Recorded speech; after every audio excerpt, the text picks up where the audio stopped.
Esta es la manera que yo utilizo para hacer los ojales en máquina de coser, si es que no cuentan con el pedal para los ojales. Primero marco la medida necesaria con una greda con el botón sobre la tela. Después, con los alfileres marco la distancia necesaria.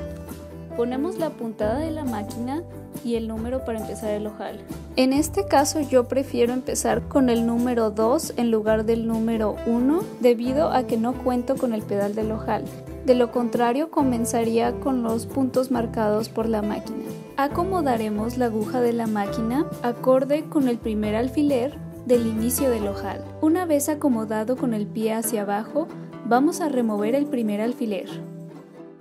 Comenzaremos a coser de 3 a 4 puntadas.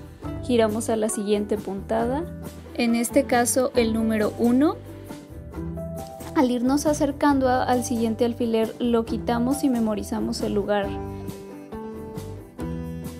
Al llegar con la máquina regresamos a la puntada anterior, en este caso el número 2 y 4, y pasamos de nuevo de 3 a 4 veces. Para finalizar, giramos a la puntada, en este caso el número 3. Y llegaremos al extremo donde empezamos.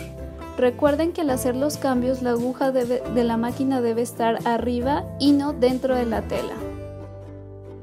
Para terminar hay que abrir los ojales.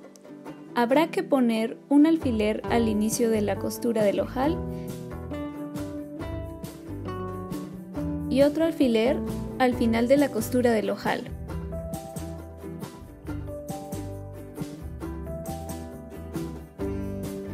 Con un descosedor abriremos por en medio.